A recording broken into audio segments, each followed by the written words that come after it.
Todos los libros un libro, un programa de Alberto Sansegundo para Radio Universidad de Salamanca. Reseñas literarias cada miércoles a las 7 de la tarde en el aula 89.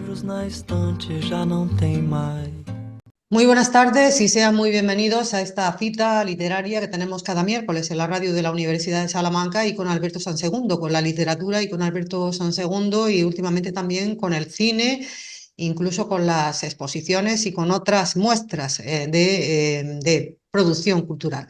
Buenas tardes, Alberto. ¿Qué tal? Buenas tardes. Sí, la verdad es que el cine ha estado siempre presente de una manera o de otra. Lo que ocurre es que en estas últimas semanas ha estado presente, digo, en nuestro espacio, en todos los libros, un libro. Estas últimas semanas ha sido de una manera más explícita, ¿no? Porque, como recuerdan quienes nos siguen, llevamos ya unas cuantas semanas y nos quedan todavía 2 o 3 más en las que os traigo aquí libros, normalmente novelas, excelentes en principio, siempre desde mi peculiar, particular gusto, criterio, que han sido trasladadas al cine en versiones en general también espléndidas desde mi perspectiva. Y bueno, en esa lógica hoy toca el turno a un escritor norteamericano que va a volver a aparecer. Si todo va bien, espero que vuelva a salir en todos los libros, un libro a final de esta temporada, dentro de apenas un mes, con 2 libros, 2 novelas, que como digo, tienen su versión cinematográfica de diferente, vamos, entidad. Una me parece una obra maestra, luego hablaremos. Y además de esos 2 libros y sus 2 correspondientes películas, tenemos también otro libro que ya no es una novela, pero que está muy relacionado con, bueno, el tema de fondo, digamos, con el clima, más que el tema, el clima de fondo que está presente en las otras obras que hoy centran el espacio. Y que también habla de cines, por cierto. Yo creo ¿Perdona? que también habla de cines, esa Claro, última obra que nos vas a mostrar hoy. claro, es que una de las novelas, voy a empezar ya a hablar de ella, antes quiero hacer una pequeña introducción, pero bueno, Sí, ya que surge una de ellas, no sé si se ve bien, sí, la vemos. sí, se ve bien, ¿no? La Se última llama, película. la última película, The Last Picture Show, es como se conoció la película. De hecho, en la edición española de la novela aparece un fotograma de la película. Esta es una jovencísima Sybil Shepherd, que era la protagonista femenina, una de las protagonistas femeninas de la película de Peter Bogdanovich, ¿no? Se trata de esta novela y su correspondiente película, y de otra del mismo autor, Larry McMurtry, un escritor norteamericano no demasiado conocido, aunque, como digo, estas 2 novelas de hoy son excelentes, y una tercera, que si todo va bien. El problema de la tercera es que todavía no la he terminado porque me falta pulir. No sé, es una novela muy larga, ya hablaremos de ella. Probablemente sea la última o la penúltima de esta temporada.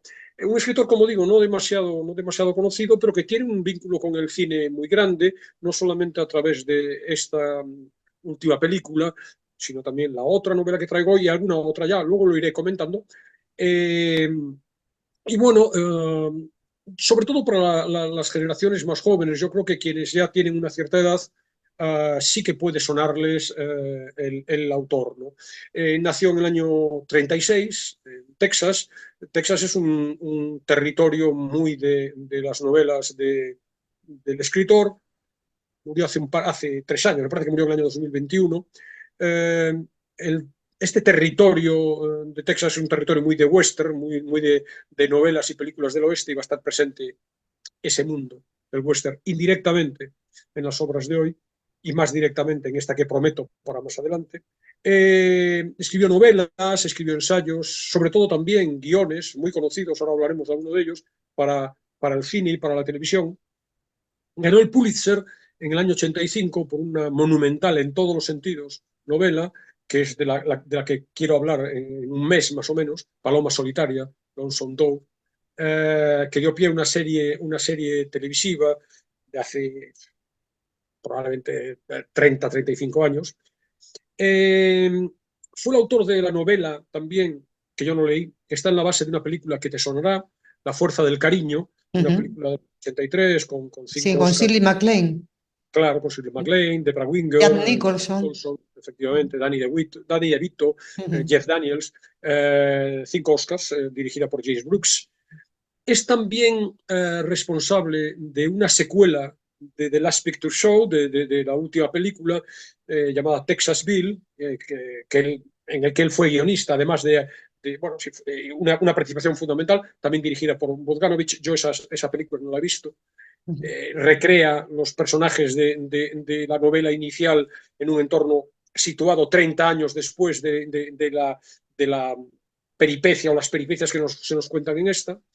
Y luego, sobre todo, su mayor repercusión pública, y esto que sí ya le sonará incluso muy probablemente a algunos oyentes más jóvenes, es que en 2006 ganó el Oscar al mejor guión adaptado por Brokeback Mountain, esa película estupenda de Vaqueros también. los dos vaqueros. Bueno, ese mundo es muy de McMurtry, como veremos ahora. Me voy a centrar, como digo, de entrada en la última película. El libro está publicado en España en 2012 por la editorial Gallo Nero. Pronuncio la italiana porque la novela tiene el origen, digo, la editorial es italiana, la dueña de la editorial es italiana, aunque también hay quien lo pronuncia en castellano, Gallo Nero. La traducción es de Regina López, traductora reconocida, y un título que tiene una versión cinematográfica del año 71, estrenada en el año 71, por tanto ya estamos hablando de más de medio siglo de vida, ¿no? Una película que marcó, yo creo, a mí por lo menos me marcó, yo creo que a mucha gente yo la vi en el año, no me acuerdo muy bien, la vi curiosamente cuando yo todavía no vivía en Salamanca, no tenía ningún vínculo con Salamanca, la vi aquí, en el año, yo diría 1974 o 1975, como muy tarde, y bueno, para mí fue un impacto. La disfruté con una mezcla de asombro y de conmoción, de emoción, ¿no? No estoy tan seguro de que entre las generaciones más jóvenes pues la conozcan. Y si hay miembros de estas generaciones más jóvenes que nos siguen, es una ocasión excelente para adentrarse en ella. En la novela y en la película ambas son geniales. Sorprendentemente para mí, que normalmente me suelen gustar más los libros que las películas que se hacen a partir de ellos, en este caso la película me parece magistral, la película me parece insuperable. Luego hablaremos de ellas. A propósito de los comentarios de los jóvenes, de las generaciones jóvenes, he buscado en internet información y resulta que me ha sorprendido porque en páginas norteamericanas me han sorprendido los comentarios de lectores jóvenes, yo creo que infectados, y no hay otro término, por la ideología woke, bueno, critican la película porque la consideran, no sé, repulsiva por algunos episodios de sexo, de violencia, incluso se habla de abuso animal, ¿no? Que yo no puedo entender. Es verdad que hay un pasaje que está en la novela, y lo diré con el adverbio que creo que es el adecuado, afortunadamente no está en la película, que es un pasaje muy, muy, muy duro, ¿no? Pero de ahí a negarse a cancelar la novela por esa circunstancia, fíjate que estamos hablando de algo del año 66, porque la novela originariamente es del año 66 y la película es del 71. Es decir, bueno, que ahora, 50 años después, alguien venga a escandalizarse por la supuesta, y evidentemente en algunos pasajes, clara crudeza de algunos episodios, me parece sorprendente. En cualquier caso, si los jóvenes woke norteamericanos no la quieren ver, pues peor para ellos. Ellos se la pierden las dos versiones, tanto la literaria como la cinematográfica. La historia, y hablo de entrada de la novela, se transcurre en la década de los 50 del siglo pasado. Una ciudad ficticia que es una ciudad ficticia en general en otras obras de Larry McMurtry. Se llama Thalia o Thalia, que es evidentemente un trasunto de Archer City, que es el sitio, una pequeña población, he buscado en internet y tienen 1.500 habitantes. Hoy, en la que vivió la mayor parte de su vida, hasta su muerte en el año, como digo, 2021, el autor, ¿no? Es una novela que podríamos decir coral, con una decena de personajes, todos memorables, la mayor parte de ellos quedan en nuestro recuerdo, independientemente de que haya un par de ellos que tienen una presencia mucho más sustancial, en un pueblo, este pueblo perdido, que está en decadencia además, un pueblo clásico, típico de, diríamos, el medio oeste norteamericano, y un pueblo que no ofrece alternativa de vida ninguna, ni expectativa alguna a sus habitantes. Entre los habitantes que se nos muestran en el pueblo hay dos que son los que aglutinan el centro, diríamos, de la acción. Sonny Crawford, dos jóvenes, muy jóvenes, y Dwayne Jackson, están apenas dejando atrás la adolescencia, Y bueno, se enfrentan a la monotonía, a la falta de perspectivas, son muy pobres, no pueden acceder a la universidad, no van a poder acceder a la universidad, están en el último curso diríamos, del instituto, ¿no? Queda fuera de su alcance por cuestiones económicas. Y bueno, alternan las clases, entrenamientos de baloncesto y del fútbol americano, trabajos de subsistencia circunstanciales, se emborrachan los fines de semana con los amigos, frecuentan el billar, el café del pueblo, el cine local. La última película, obviamente, va a tener que ver con este cine, ¿no? Hacen escapadas a los alrededores en esas camionetas desvencijadas que tantas veces hemos visto en ese contexto, ¿no? Algunas veces incluso llegan a ir a un relativamente cercano México, en alguna excursión un poco más atrevida, y sobre todo porque el asunto sexual tiene mucha trascendencia, tiene mucho peso, bueno, pues explorando las muy limitadas ocasiones que tienen de dar rienda suelta como adolescentes a sus pulsiones sexuales, pues bueno, estas cosas que también hemos visto en esas recreaciones de la época norteamericana en películas y en también novelas, ¿no? Con las chicas, en los asientos traseros de los coches, en las filas más oscuras del cine, en el autobús escolar, también al final del autobús escolar, ¿no? Bueno, y donde cualquier pequeño avance, yo qué sé, entre las blusas de las chicas o entre los jeans de las chicas se considera realmente una heroicidad, ¿no? El único logro poco satisfactorio en general, casi siempre frustrante, de sus vidas, ¿no? Este es el mundo, realmente, esos dos chicos, muy parecidos, a pesar de sus diferencias. Sonny es muy tímido, muy sensible, muy buen chico, muy enamoradizo, sale con una chica a la que ni siquiera le gusta, Charlene, sale por inercia, chica fea, vulgar. Su padre había sido el director del instituto, tuvo un accidente brutal de coche y quedó bueno, muy limitado, tuvo que dejar su trabajo y entonces ahora vive de una presencia lateral en la novela, botado por el alcohol y por las drogas, al frente del salón de dominó del pueblo, y la madre murió. De manera que el niño, el chico, 16 años quizá, desamparado, solitario, vive solo, en una pensión de mala muerte. Ese es el clima. Me recreo en estos detalles porque esa es la atmósfera, ¿no? Triste, melancólica, y este es uno de los fundamentales logros del libro que también están en la película. Bueno, mata el aburrimiento de aquel pueblo en donde no hay nada que hacer, aparte de lo que hemos contado, de billar, etcétera.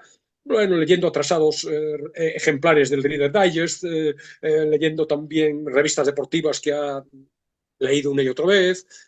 Y al lado tenemos a Duan, que es también otro infeliz, desgraciado, también sensible, pero con una apariencia de vida un poco más lograda. Trabaja en uno de los muchos campos petrolíferos de la región y esta idea del petróleo, los campos petrolíferos, tiene mucho interés también, es otro de los frentes que merece la pena resaltar, comentaré luego. Sale con una chica, Jaycee, que es la chica más guapa del pueblo. Jaycee en la película va a ser Sybil Shepherd. Es la hija de una de las familias más adineradas de Thalia y ya ves que aquí está el conflicto convencional porque él es un chico normal, de pueblo. Ella es una niña que hoy podríamos decir con jerga nuestra, una chica pija, una adolescente caprichosa, que como los propios padres rechaza la ordinariez y la falta de futuro de ese chico. Es en realidad un entretenimiento y todo el mundo sabe, el lector desde el primer momento, que esa relación está condenada, ¿no?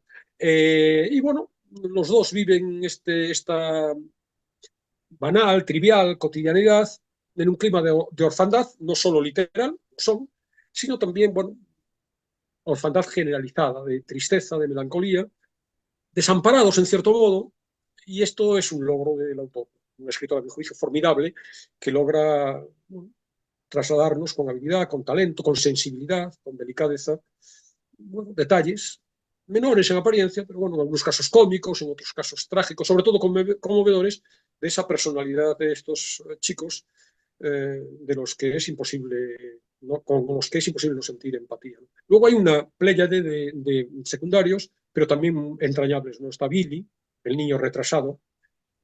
Sonny lo cuida con mucho cariño, es un niño que no habla, está encerrado en sí mismo, barre una y otra vez las calles del pueblo, también el salón de billar. El dueño del salón de billar es otro personaje memorable, Sam el León, lo ha acogido como si fuera su hijo. Sam es un hombre, es el propietario del cine, este cine que está abocado ya al cierre, un hombre mayor, solitario, con un pasado tortuoso, que se intuye, tampoco quiero desvelar mucho más. Es un vaquero crepuscular de otro tiempo, hombre íntegro, muy fuerte, entero, que no se viene abajo ante el devastador paso del tiempo. No me resisto a leer unas pequeñas frases. Le dice Sony: siempre es tan triste hacerse mayor. Quiso saber Sony. Nadie parece disfrutar mucho. Oh, no tiene por qué ser triste, replicó Sam. Solo el 80% del tiempo, más o menos, ¿no? Bueno, ahí en un fogonazo tenemos por un lado, descripción del personaje, un hombre fuerte, capaz de sobreponerse a las dificultades del paso del tiempo, pero también tenemos la novela entera. Realmente ahí está la novela entera. Está también Jaycee, la niña, la chica, una adolescente, confundida, egocéntrica, narcisista, muy superficial, consciente de su atractivo, absolutamente ligera, vacía, insustancial. Su madre, Lois Farrow, una mujer muy fuerte, muy decidida, muy valiente, muy independiente, muy guapa también, se casó en su momento, a los 20 años, está arrepentida, vive en la jaula de oro del patán con el que se casó a los 20 años, un patán que se hizo millonario en los pozos petrolíferos, y bueno, por culpa del brillo del dinero, digamos, dejó pasar, Lois, dejó pasar al amor de su juventud. Hay un clima todo de desencanto, de nostalgia en las peripecias, en las historias personales de cada uno de ellos. Sigue siendo muy atractiva, sigue siendo el objeto de deseo para toda la población masculina del pueblo, y bueno, también ese hastío vital, ese tedio existencial, ese hartazgo de una vida sin futuro, pues lo canaliza a través de, bueno, escarceos eróticos, alejados de cualquier tipo de prudencia en un pueblo tan pequeño, encuentros sexuales desinhibidos, coqueteos con el alcohol. Está también otro personaje, la actriz que lo encarnó en el cine se llevó el Oscar ese año a la mejor actriz secundaria. Ruth Popper es una mujer ya mayor, insatisfecha, esposa del entrenador de deportes del instituto, prematuramente envejecida, olvidada por su marido, en una vida conyugal insoportable, tediosa. Me he sentido muy solo durante años. La soledad es como el hielo. Cuando has estado solo un tiempo ya ni te das cuenta de tu propia frialdad. Es como si yo fuera una nevera que nunca han descongelado. Está también el esposo, este entrenador violento, reprimido, muy cobarde, que se esconde una imagen de virilidad extrema, pero que en realidad hay por debajo mucha virilidad y por lo tanto manifestaciones de esa virilidad, violencia, etcétera, pero que en realidad encubre pues es una cobardía, unos complejos de inferioridad también. Y luego también muy residual, pero hay una camarera de la típica cafetería, de la típica población norteamericana que tantas veces hemos visto representadas en el cine, Genevieve, también muy sola. Su marido sufrió un accidente en la plataforma petrolífera, quedó inválido, entonces ella tiene que atarse, ha quedado atada a ese pueblo, cuidando de 2 hijos, y bueno, obligada a ver pasar sus sueños irremisiblemente perdidos, ¿no? Genevieve, nos dice otro párrafo del libro, volvió al café vacío, deseando por un instante volver a ser joven y libre y poder atravesar Texas a toda velocidad hasta el Río Grande. Yo creo que el clima está, yo creo que a partir de las pinceladas que acabo de mostrar, está muy bien definido. Debo aclarar también, como siempre lo hago, ¿no?, que no he destripado nada. Sí, evidentemente, he destripado el clima, pero podría no decirlo, pero en ese caso no puedo comentar la novela, ¿no? Y eso es lo esencial, ¿no? Porque en realidad todos los personajes a los que he mostrado con meras pinceladas son seres abandonados, solitarios, desilusionados, fracasados, aunque en todos los casos, o quizá por ello, no es un aunque, sino quizá por ello, es muy fácil encariñarse con cada uno de ellos, cada uno en su dimensión, ¿no? Y todo en el libro realmente es melancólico, es triste, es desolado, es desesperanzado.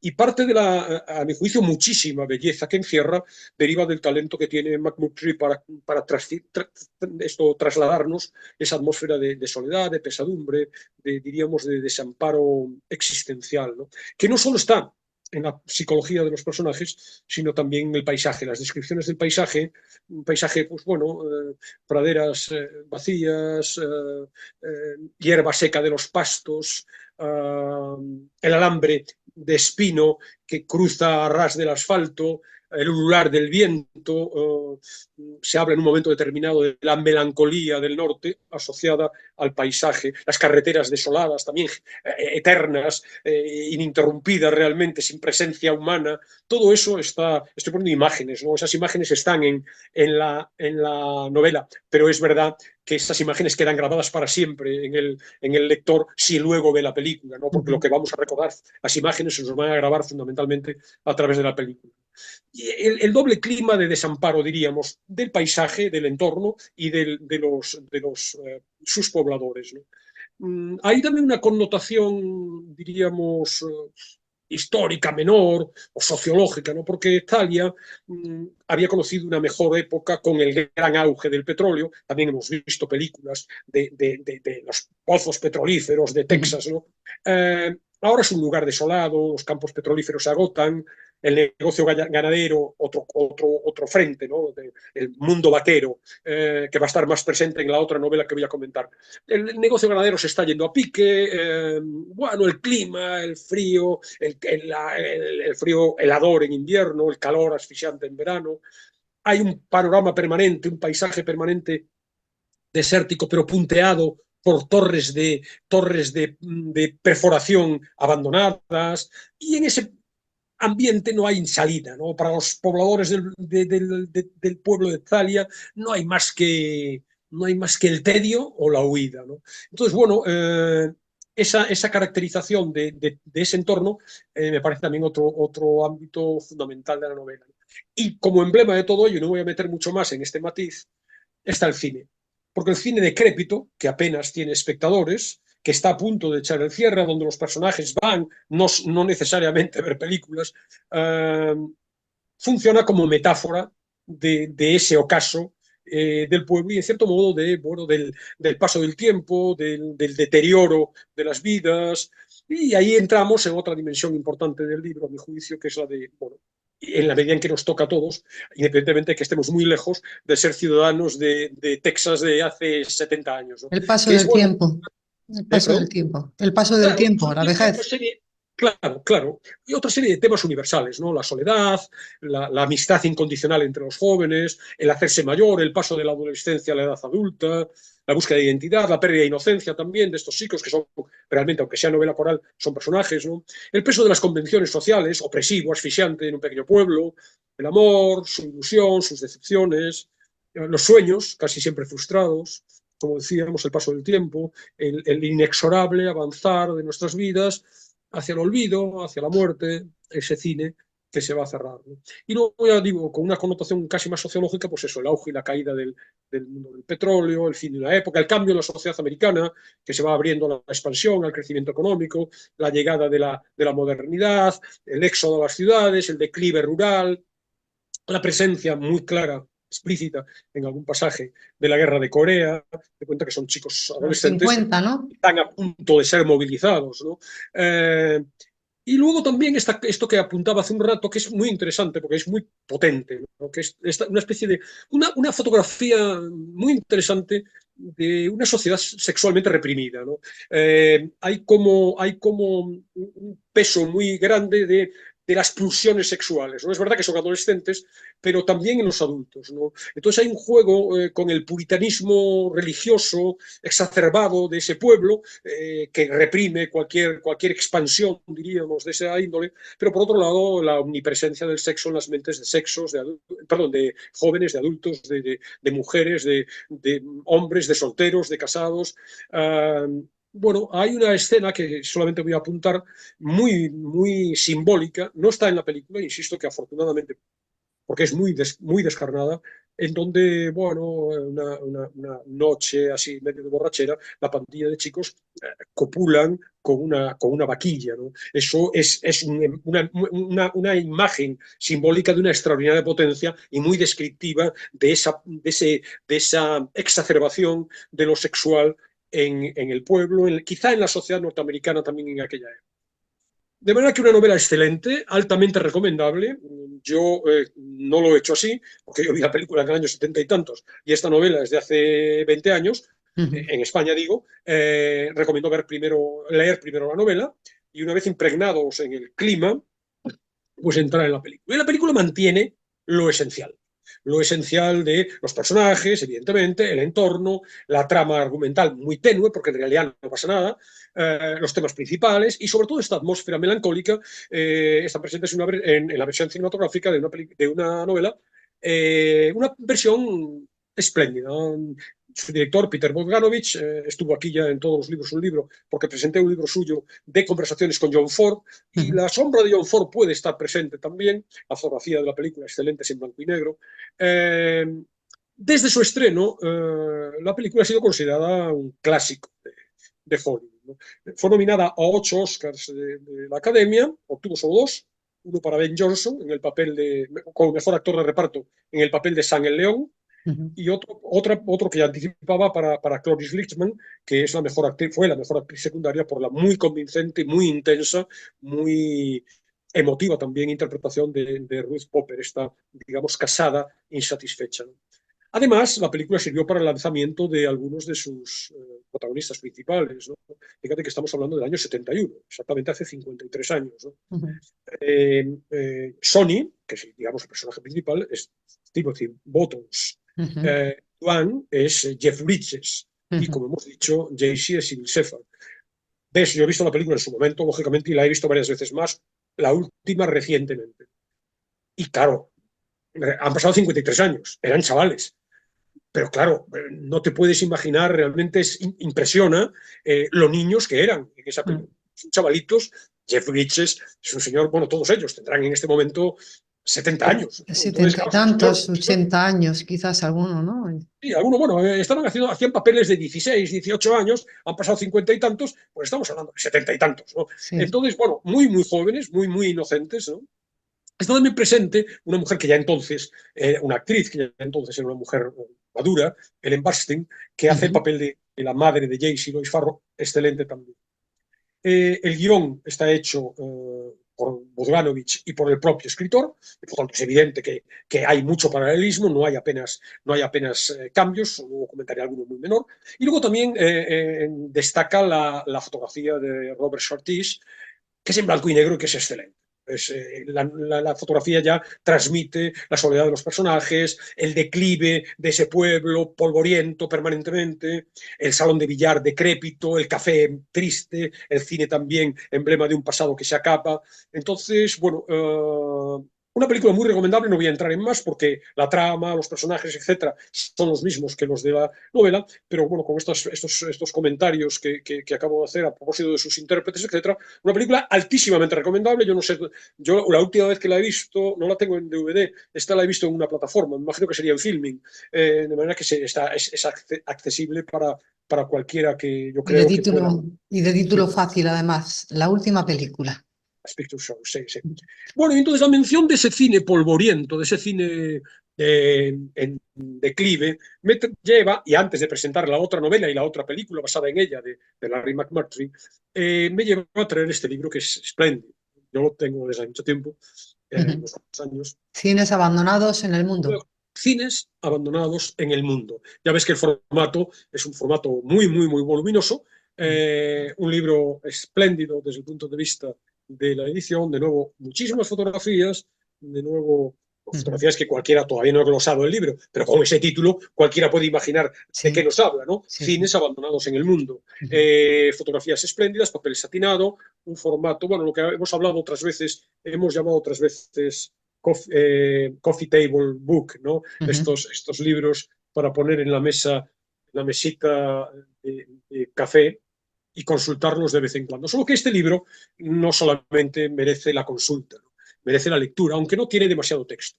Tiene un prefacio muy interesante de Francis Lacloche, y hay en el libro cientos de fotografías de Simon Edelstein, que es un director de fotografía y operador de cámara suizo, que durante 14 años recorrió una treintena de países en el mundo entero, capturando con su cámara, pues esto, el encanto, la fascinación, el magnetismo, la belleza decadente de centenares de salas de cine derruidas, desmanteladas, abandonadas, cubiertas por escombros, por maleza, por desperdicios. El libro está presentado por la editorial Jonglef, una edición, como digo, magnífica. Apareció en el año 2020 en nuestro país, con traducción de Patricia Peirelong, para la traslación a nuestro idioma de muy breves textos. Son pocos, prácticamente diríamos que cada sección, como ves aquí, por ejemplo, se puede apreciar, aquí a pie de página, debajo de Sí. fotografías, aparece un pequeño texto, algunas secciones se abren con un texto, digamos una especie de texto ilustrativo, indicativo de qué nos vamos a encontrar en cada una de ellas. El libro se divide en 3 secciones muy bien diferenciadas. La primera se llama literalmente Cines Abandonados y es un recorrido por todo el mundo interminable. Hay 100.000 calas en cines del mundo entero, ahora contaré alguna, de salas, diríamos, fosilizadas, ahí que quedan perdidas, abandonadas. Entonces tenemos de todo, ¿no? De edificios en zonas suburbiales que la desidia de las autoridades ha condenado al desgaste, a la muerte lenta, hasta locales víctimas de corrupción inmobiliaria y que todavía mantienen ahí restos de un brillo pretérito. Y en este apartado pues, viajamos, por ejemplo, a la India, uno de los grandes países con industria cinematográfica. Fíjate que se nos da el dato de que al cine en la India van 30 millones de personas cada día. Fíjate qué público potencial, ¿no? Es que Para más o son menos, muchos indios claro, más o menos la audiencia de todos los libros, un libro en una en jornada una década. relajadita. Entonces es bonito porque tenemos salas muy antiguas, locales preciosos, Art Deco, y cómo poco a poco van siendo sustituidos por centros comerciales. En otros casos vemos simplemente los lugares con el esplendor desvencijado, ¿no? Cortinajes desgarrados, asientos rotos, ventiladores del cine inutilizados, ¿no? Conocemos también, por ejemplo, en Nueva Es York, el que, 9 de qué pena, Alberto, que desaparezcan, ¿no? Esos cines que hemos conocido y que es penoso realmente. Yo estaba pensando ahora en los cines de mi pueblo también. Qué pena que desaparezcan bien y casi siempre han sido convertidos en grandes edificios, en viviendas, ¿no? Estaba pensando en una terraza de verano, que también había esos cines de verano que eran maravillosos y también en el cine de toda la vida. Y se echa de menos. Yo creo que eso siempre se echa de menos, ¿no? Hay como una nostalgia, ¿no? Claro, esa mirada nostálgica de la película entronca con esto, claro, porque efectivamente es así, ¿no? Sin ir muy lejos, la propia ciudad, Salamanca, yo recuerdo mi ciudad, Vigo, de infancia, con decenas de cines, ¿no? El libro está lleno de referencias numéricas, ¿no? De cifras, de cuántos, por ejemplo, uno de los cines que nos lleva en Nueva York, inaugurado en el año 29, llegó a tener 3.676 plazas. Fíjate qué cine, ¿no? Entonces, bueno, vemos, porque quedan restos, lámparas de araña, paneles de caoba, la iluminación Art Deco, ¿no? Se cerró en el 97 y bueno, el agua de lluvia que entra, el vandalismo que lo va deteriorando. Bueno, paseamos por Alejandría, Detroit, San Francisco, Los Ángeles, Le Havre, La Habana, Jaipur en la India, Lisboa, Escocia. Hay un cine palentino, Vallejo de Orbó, en Casablanca, en Texas, la Texas de McMurtry, en California, en Birmania, y entonces nos encontramos con fachadas bellísimas, semiderruidas, con todavía algún jirón de algún anuncio, paneles destrozados, restos de letreros, la naturaleza que lo invade todo y hace presencia en las salas. Estamos, por ejemplo, uno de los recorridos dentro de este primer capítulo todavía, esos autocines. Fíjate una cifra. En Norteamérica llegó a haber en su momento, en los años 50, 4.600 autocines. Quedan ahora unos pocos cientos exclusivamente. Su reconversión se ilustra con fotografías, aparcamientos, cafeterías, guarderías, locales comerciales, campos de deporte, ¿no? Entonces, pero en el recorrido fotográfico vemos de todo, ¿no? Vemos, por ejemplo, carteles, las tipografías añejas, los estilos, los títulos de algunas películas que todavía resisten en algún panel, la mayor parte de las letras perdidas, ¿no? Los neones, en algunos casos, también son sobrevivientes, ¿no? Hay otro recorrido por los nombres de los cines, ¿no? Entonces, claro, nombres también muy significativos, ¿no? Palace, Moderno, Central, Coliseo, Monumental, Apolo, Piccadilly. Todos estos son nombres asociados naturalmente al cine, ¿no? Se nos recuerda, por ejemplo, que en Francia hay muchísimos Concorde, muchísimos Méliès y Lumière, obviamente, que hay infinidad de Odeón. En Vigo había un cine Odeón. Odeón hay en el mundo entero infinidad. Solo en Inglaterra y Estados Unidos 300 cines, más de 300 cines Odeón. Hay un pequeño análisis, no me atrevo a decir análisis, un reportaje fotográfico, una cala fotográfica en la, vamos a llamarlo así, fascinación o extraña atracción de la letra X, porque hay el cine Lux, el cine Pax, el cine Vox, el Roxy, el Excelsior, el Rex. Cómo esa X ha sido significativo, porque hay muchos cines, o ha habido muchos cines que tenían ese nombre, ¿no? Y seguimos viajando y nos vamos a Birmingham, y a Oporto, y a Bruselas, y a Sicilia, y a Meknès en Marruecos, y a Sheffield, y a Beirut. Bueno, estamos en Córcega, Marrakech, está el RKO Proctos de Newark, en New Jersey, que es un cine que hoy surge como por arte de magia, está escondido detrás de una puerta oculta en una tienda de ropa absolutamente anodina, pero a partir de ahí entras en los restos de un teatro que albergaba 4.000 asientos, ¿no? Y ahí vemos todavía filas de butacas destartaladas, totalmente perdida la uniformidad a causa del paso del tiempo, techos desmoronados, pantallas rotas, vigas carcomidas al aire. Y luego nos vamos a Mallorca y estoy todavía en el primer capítulo, en la primer frente de los tres, ¿no? Y a Connecticut y a Bombay. Vamos a Benarés y en Benarés se cierra el capítulo con la naturaleza, con locales antiguos comidos, invadidos por los monos, por alguna vaca que deambula entre las ruinas, las tapicerías de los sillones rajadas, las plantas, una radio olvidada, una lata de aceite, polvo, hollín, por todas partes. Hay una segunda sección muy, muy atractiva que se llama Lugares de vida que resisten. Entonces, claro, es cines que todavía, de algún modo, muy precario, siguen resistiendo, cines clásicos, digamos. Y sobre todo, resisten gracias a sus pobladores. Y por tanto, esta sección es un recorrido por algunos de los pobladores de esos cines, ¿no? Y entonces, bueno, en Palermo, en Calcuta, en Katmandú, en Dhaka, en Tánger, en Viena, nos encontramos pues taquilleros, proyeccionistas en aquellos cubículos, ¿sabes?, polvorientos, hoy polvorientos, ¿no? Con aquellos aparatos que son unas máquinas como robots amenazantes, ¿no? Vendedores de palomitas y de dulces, también, bueno, colas de espectadores, parejas que se besan, hombres solitarios, adormilados en los asientos, acomodadores, limpiadoras, fumadores clandestinos que se agazapan en los lavabos, ¿no? Y luego también en los objetos, ¿no? En esta sección, recipientes de latón, aquellos recipientes, antiguos recipientes donde de iban latón. las bobinas de películas. Bobinas, claro, ¿no? Facturas, recibos antiguos, carteles, fotos añejas de actores, de actrices, postales, cuadros de mandos de no se sabe qué extrañas maquinarias que se utilizaban en la época, calendarios de medio siglo atrás. Hay también en esta sección un recorrido por carteleras luminosas, ¿no?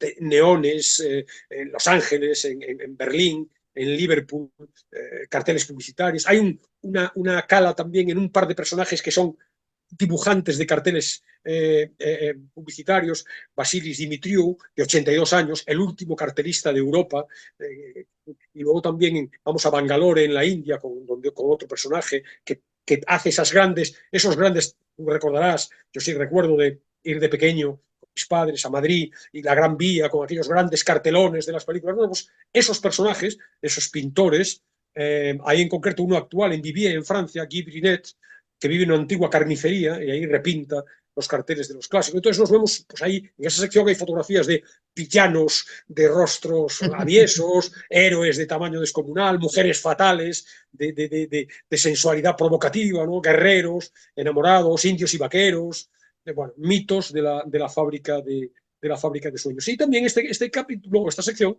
se cierra con otro apartadito, que es viajeros del cine.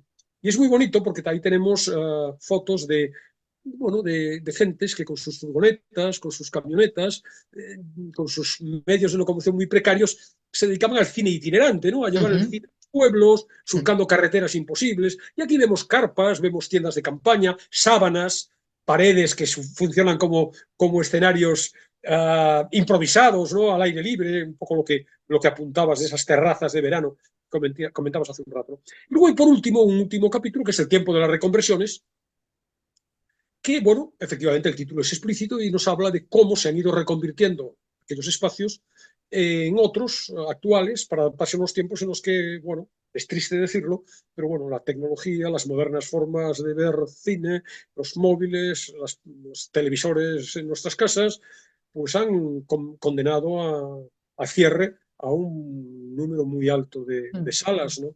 Entonces, bueno, en esta sección pues vemos el reciclaje de algunos de estos espacios, ¿no? Entonces, bueno, yo creo que hay una crítica implícita, evidentemente nada es expreso, esto no es una tesis, esto no es un ensayo, pero yo creo que sí que latente está una crítica implícita, bueno, a la avaricia de los promotores inmobiliarios que se abalanzan sobre esos espacios, que son lógicamente muy codiciados, porque eran espacios muy amplios, ¿no? Y en la mayor parte de los casos en el centro de las ciudades, y bueno, las reconversiones posibles, pues tenemos hasta bingos, hasta muy curiosamente, sobre todo en Estados Unidos, iglesias, hay de todo tipo, vemos fotos de iglesias evangélicas, mormones, testigos de Jehová, y también a la inversa, cines instalados en templos, digamos, desacralizados, ¿no? Comercios de todo tipo. Se nos habla aquí, por ejemplo, y vemos una foto del Cine Avenida en Madrid, que se construyó en 1928 y que hoy es una tienda de H&M, ¿no? Tiendas de alfombra, supermercados, librerías, tiendas de segunda mano, restaurantes, aparcamientos, sex shops también establecimientos que siguen manteniendo un cierto vínculo con el cine, que son, bueno, establecimientos sorprendentes en algunas ciudades, en donde se siguen emitiendo, proyectando películas, pero ya de serie B, porno, películas asiáticas de estas de cuarto orden, y también hay una presencia del uso de estos locales por parte de indigentes, personas a las que la miseria de sus vidas pues ha llevado a meter en Ocupas. otro.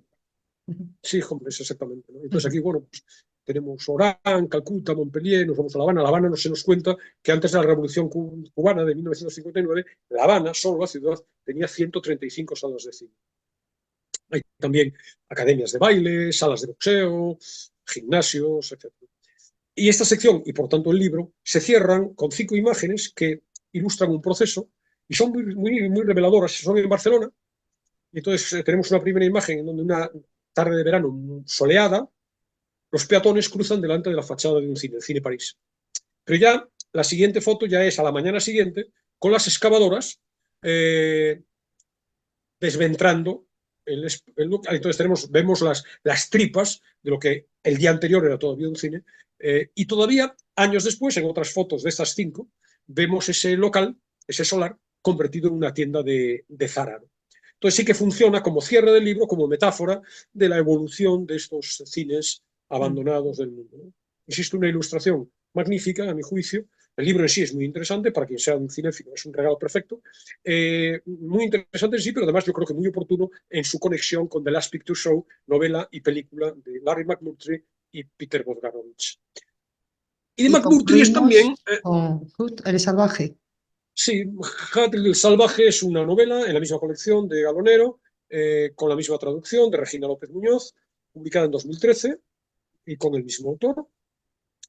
Como ves también en la portada puede Parece un apreciarse. circo, ¿no? Quizás. Oh, no, es una gasolinera de un pueblo perdido en el centro de Estados Unidos. Estamos en el mismo mundo, estamos en el mismo mundo de la última película, y además hay tanta conexión con personajes, son otros obviamente, pero la composición de los personajes, el paisaje, la presencia, la atmósfera, etcétera, que hasta uno puede llegar a pensar, porque está escrito antes, puede pensar que es una especie esta es la ópera prima del autor en realidad, es de 1961, está escrito antes que The Last Picture Show. Uno puede pensar que en cierto modo ha sido una especie de esbozo, ¿no? como de prueba, que luego más depurada, más refinada, acaba produciendo la obra maestra que es la última película. A mí me parece una novela estupenda, yo no la conocía, la he leído, bueno, pues a propósito del programa, ¿no? Y me ha gustado mucho. La película también, pero no tanto. Luego hablaremos de la película. Bueno, el marco. El protagonista es un chico, ¿no? El protagonista es un chico también. Incluso hasta podríamos decir que el nombre, Lonnie, tiene mucho que ver con el Sony de la última película, hasta nos suena, ¿no? Entonces, bueno, es una novela que mantiene una continuidad en todos los sentidos, de estilo, los personajes, como decía, el marco espacial, esas solitarias y decadentes poblaciones rurales de Texas, los temas principales, y sobre todo esa atmósfera de lirismo, de melancolía, de poesía, están aquí, hasta el punto de que uno piensa que Had es el borrador, pues como decía, una especie de texto preparatorio de la última película. A mí me parece una novela estupenda, intensa, muy lúcida, muy conmovedora. El título original, con unas resonancias que obviamente se pierden en la versión en español, es Horseman Pass By, que deriva, y esto es interesante, de las 3 últimas líneas de un poema, Under Ben Balben, de William Butler Yeats, que están grabadas en la lápida del poeta y que desde ya la introducción, ya desde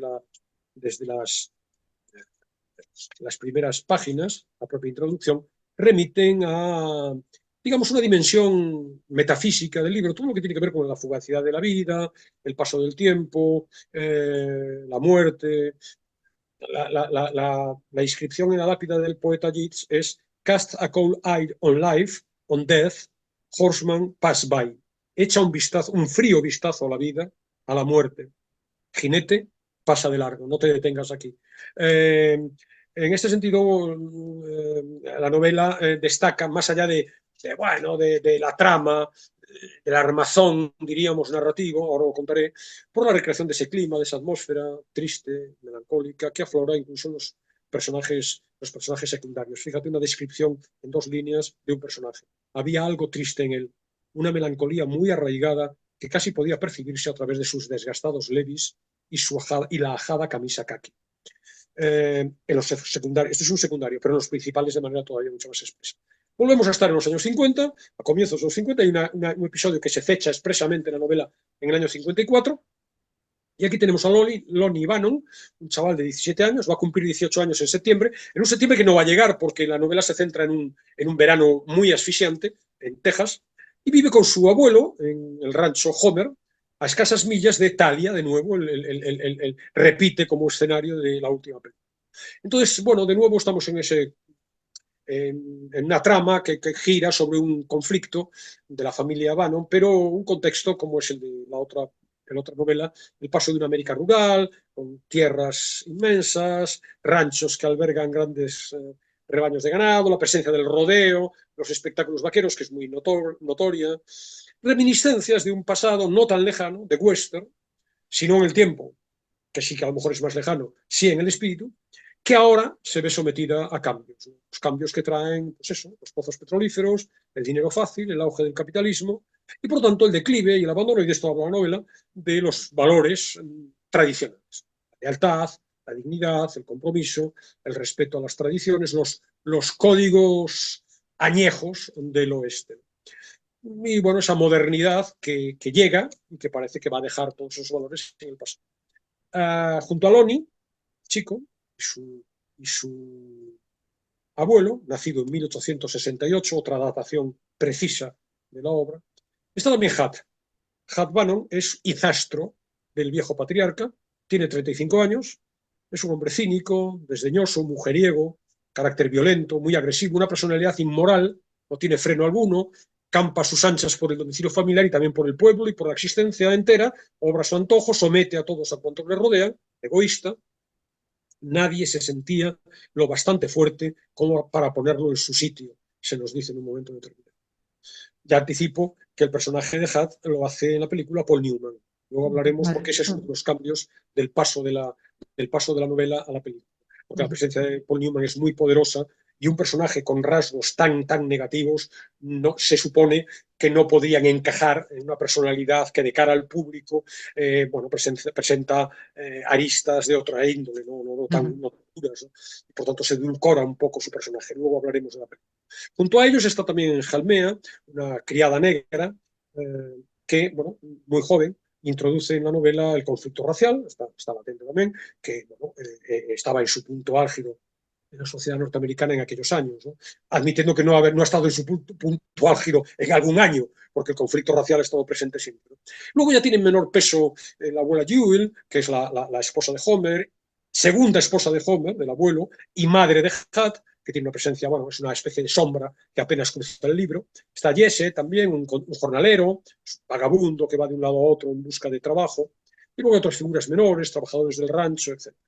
Entonces, bueno, Lonnie, que es la voz que narra la historia, es como el Sonny de la última película, un chico inocente, curioso, enamoradizo, inquieto, inseguro, despierta a la vida, al sexo, al amor, soñador, confuso, desorientado ante ese cambio de la adolescencia a una edad ya más juvenil, más adulta, indeciso frente a, a esa dimensión moral que los cambios llevan consigo, ¿no? Se mueve entre la lealtad noble hacia el abuelo y sus ideales, que no deja de ser un hombre anticuado y por tanto también distante de él, y por otro lado el magnetismo de Hat, que es irresistible y genera una admiración en el chico, pero que a la vez, bueno, en cierto modo, moralmente es consciente de que no es el personaje a seguir, ¿no? Está también la atracción natural, es un chico hacia Jalmea, la criada negra. Está el hartazgo por su existencia anodina, como veíamos en la última película, el ansia por conocer otra vida. Seguía tentándome la idea de largarme a otro sitio, dice en un momento determinado. Estoy harto ya de todo esto, dice también. Y luego ese juego con un punto de culpabilidad entre, por un lado, el pesar por tener que dejar de atrás el rancho Banner y dejar a su abuelo, y dejar a su abuelo es dejar los valores de su abuelo, y por otro lado, pues la desazón de incorporarse a un mundo nuevo en el que todavía no se encuentra encajado, digamos, ¿no? Está esta cuestión sexual muy presente en el mundo de McMurtry. Y bueno, el conflicto argumental es el conflicto entre el abuelo, cuya forma de vida tradicional es, digamos, la vieja guardia de las creencias, de las tradiciones del oeste, y de repente Hat, que encarna lo contrario, la fatuidad, el nuevo triunfador, ¿no? Del nuevo tiempo. Eso es, carente de escrúpulos, que desprecia un pasado porque se considera algo que no tiene nada que ver con la modernidad. Y todo esto es un enfrentamiento, no solo simbólico, sino también real, y ahí no voy a entrar, con un desenlace dramático y violento, con una violencia muy presente, muy sustancial, muy importante dentro de la novela. Entonces, bueno, tenemos la dimensión íntima psicológica, que es esta idea de los cambios, la tradición, la búsqueda de identidad, el hacerse mayor, la violencia y el sexo, que ya estaban presentes en la última película, y también presentes allí la otra dimensión, la colectiva, el paisaje, la descripción de la zona, de la geografía, la caracterización física de Texas, con las colinas florecientes, los jornaleros del campo, las camionetas destartaladas, el viento, el polvo, los locales nocturnos declinantes, las muchedumbres en el rodeo, los concursos de monta de animales, todo este clima que ya también conocemos por Hollywood, y también los apuntes del marco histórico, lo mismo, el ocaso de la agricultura, lo mismo que en la novela anterior, la crisis ganadera, los conflictos, la explotación racial, el papel de la mujer, que bueno, nos permiten de una manera, bueno, tenue, pero también significativa, conocer el Estados Unidos de aquella época. Un libro que también tuvo su película y que comentabas, protagonizado por Paul Newman, y creo que cambiaba el título, era Hat, el más salvaje entre mil, ¿no? Así es, el más salvaje entre mil. Tengo aquí el DVD, porque esta sí que la he visto en DVD. Entonces, dirigida en 1963 por Martin Reed, que es un director también importante, y protagonizada por Paul Newman como Hat, Melvyn Douglas, un clásico del Hollywood de los años 30, en el papel del abuelo Homer, Patricia Neal, que interpreta a Alma Brown, y luego hablaremos del papel de Patricia Neal y de Alma Brown, porque Alma Brown no está en la novela. Alma Brown es una mujer atractiva en la película, blanca, y es la reconversión para la novela de la negra Helme, que no es sirvienta, aunque sí hace las labores de la casa, digamos, pero es una mujer atractiva y es una mujer blanca. Y luego hay a mi juicio, el personaje del chico es un actor que yo desconocía, Brandon de Wild, poco convincente a mi juicio, además, aparte de tener 20 y tantos años, encarna un personaje que es casi adolescente, ¿no? Pero es más bien sosote, insustancial, inexpresivo. La película tuvo 3 Oscars de las 7 nominaciones. Melvyn Douglas, obviamente, un papelón en el rol del abuelo. Para Patricia Neal, muy sensual el personaje de Alma Brown. Y también para un Oscar técnico, pero indispensable, indiscutible, para James Wong Howe, que es la fotografía en blanco y negro. Es en blanco y negro también esta película. Sí, también en blanco y negro, a pesar de que la película, insisto, ya estamos en el año 63. Uh-huh. Pero es un blanco y negro que uno no puede imaginar esta película de otra manera. Por cierto, el DVD pues nos presenta en color, quizá para intentar, bueno, aquel Ser que más se pueda atractivo, sentir ¿no? más atractivo, ¿no? Aquel que se pueda sentir disuadido, una película en blanco y negro. El blanco y negro es indispensable en esta película. Y la fotografía es espléndida. Además, hay dos, en el plano técnico, dos incorporaciones que no tuvieron Oscar. Elmer Bernstein, un clásico de las bandas sonoras de Ujú, compositor de música para el cine, que sí. además se nota su mano. Por ejemplo, hay un rasgueo de guitarra que enfatiza en momentos, la guitarra española, en momentos sustanciales de la película, enfatiza esta cuestión lírica, poética, melancólica, esta idea de soledad y de desolación. Y luego está la que ya conocida, yo la he traído aquí muchas veces, sobre todo a partir de su presencia en Hitchcock, es Edith Head, que es la encargada del vestuario, un vestuario centrado fundamentalmente en, pues claro, en prendas vaqueras, porque el entorno es ese mundo, ¿no? Y luego el director, un comentario muy breve sobre el director, Martin Ritt, es uno, hablábamos hace unas semanas, cuando hablábamos de Matar a un ruiseñor, estos directores, diríamos, de la televisión, ¿no? De la Ujú. generación de la televisión. Son directores comprometidos, progresistas, que tuvieron problemas con el macarcismo, y bueno, con sus temáticas intentando tocar, aunque sea de una manera menor, pero temas con sensibilidad social, digamos. Muy interesante, los movimientos de cámara, los raccords, las conexiones entre planos muy singulares, los encuadres también, bueno, para verlo con detenimiento la película y disfrutar. Hay cambios, fundamentalmente la desaparición del personaje de color es fundamental porque evidentemente elimina la conflictividad posible que pudiera tener la película, ¿no? Que estaba en el libro. ¿No? La carga racial que estaba en la novela, aquí no está. ¿No? Luego hay, como decía, un cierto edulcoramiento de la figura de Had. No se obvian, como no puede ser de otra manera, es imposible, sus rasgos más incómodos, pero el perfil es un poco más amable. Y eso es quizá, yo creo, claramente por la presencia de Paul Newman. No sé si expresamente él lo haya podido exigir o, bueno, naturalmente, el productor haya dicho, oye, esto no lo vendemos si lo que vamos a ofrecer es un Paul Newman, digamos, desapacible. ¿No? Le rebaja la violencia brutal, descarnada a la novela, y los dos términos son muy oportunos. En la novela la violencia es brutal y descarnada. Anticipo y no cuento nada. En la novela hay una violación y en la novela hay un asesinato, un probable asesinato, dejemos la duda.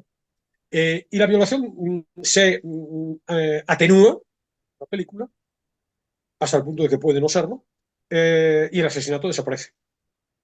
Por lo tanto, claro, aquí tenemos otra Yo creo cosa. que aquí nos va a gustar más la novela que la película, ¿no? La película está muy bien, ¿eh? La película está muy bien, aunque solo sea formalmente. Y luego Ujú, verá por Newman, que está muy bien también. claro.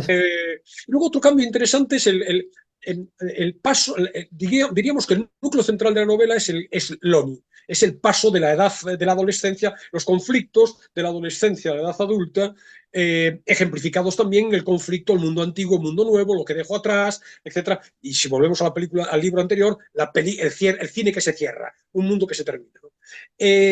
Aquí no es así tan exactamente. ¿No? Aquí es el enfrentamiento entre el padre y el hijo, entre Homer Bannon, el anciano, y Had, lo que ocupa un papel esencial en el libro. Allí está, perdón, en la novela, en la película. En la novela está, pero en el libro tiene un papel más importante. Bueno, en cualquier caso, 5 muestras hoy, 2 novelas, 2 películas, este libro de ilustraciones, de fotografía, 5 muestras que tienen que ver con ese mundo decadente western crepuscular y con el mundo de los cines. Geniales, muy interesantes, que cualquiera que se quiera adentrar en ellas va a disfrutar enormemente en cualquiera de sus versiones. Ujú, muy bien, Alberto. Pues yo no sé si tienes ya deseo de leernos un pequeño párrafo o porque llevas también mucho tiempo hablando. No sé si nos da tiempo. Tiempo da, no sé si quieres Sí, aprovechar. yo creo, ¿no? Si nos da tiempo. Yo, el que lleve mucho tiempo hablando, pues, imaginaros como os pueden reducir. Soy profesor, soy un pesado. Un profesor Sí, es por bueno, ya no, definición. la clase ya la hemos recibido hoy, pero bueno, tenemos tiempo si quieres Es así. para... Un profesor es un señor que suelta chapas. Pues bien, yo soy ese, un señor que suelto chapas, fundamentalmente. ¿No? Por lo tanto, el tiempo para mí no es problema. Si lo tenemos, pues vamos allá. Entonces, Venga. música. Hay bastante música, música del oeste, en las dos novelas, y hay un músico, un clásico norteamericano, que es Hank Williams, Ujú. que tiene como mínimo una decena de títulos de su repertorio.